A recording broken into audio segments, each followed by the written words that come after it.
സങ്കീർത്തനം 144. ദാവീദിന്റെ ഒരു സങ്കീർത്തനം. എന്റെ പാറയാകുന്ന യഹോവ വാഴ്ത്തപ്പെട്ടവൻ.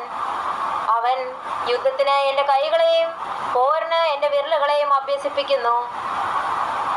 എന്റെ ദൈവം എന്റെ കോട്ടയും എന്റെ ഗോപുരവും എന്റെ രക്ഷകനും എന്റെ പരിചയം ഞാൻ ശരണമാക്കിയവനും എന്റെ ജനത്തെ എനിക്ക് കീഴാക്കി തരുന്നവനും അവൻ തന്നെ.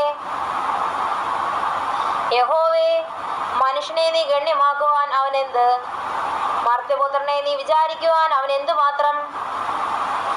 മനുഷ്യനൊരു ശ്വാസത്തിന് തുല്യമത്രേ. അവന്റെ ആയുഷ്കാലം കടന്നു പോകുന്ന നിഴൽ പോലെയാകുന്നു. യഹോവേ, ആകാശം ചായിച്ച് ഇറങ്ങി വരണമേ. പർവ്വതങ്ങൾ പുകയുവാൻ തക്കവണ്ണം അവയെ തൊടണമേ. മിന്നലിനെ അയച്ച് അവരെ ചിതറിക്കണമേ. നിന്റെ അസ്ത്രങ്ങൾ ചെയ്ത് അവരെ തോൽപ്പിക്കണമേ. ഉയരത്തിൽ നിന്ന് തൃക്കൈ നീട്ടി എന്നെ വിടുവിക്കണമേ.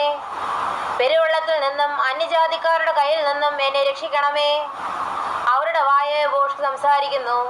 അവരുടെ വലങ്കൈ വ്യാജമുള്ള വലങ്കൈയാകുന്നു. ദൈവമേ, ഞാൻ നിനക്ക് പുതിയൊരു പാട്ട് പാടും. 10 കമ്പിയുള്ള വീണ കൊണ്ട് ഞാൻ നിനക്ക് കീർത്തനം ചെയ്യും.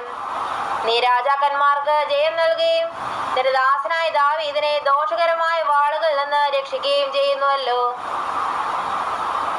അന്യജാതിക്കാരുടെ കയ്യിൽ നിന്ന് എന്നെ വിടുവിച്ച് രക്ഷിക്കണമേ.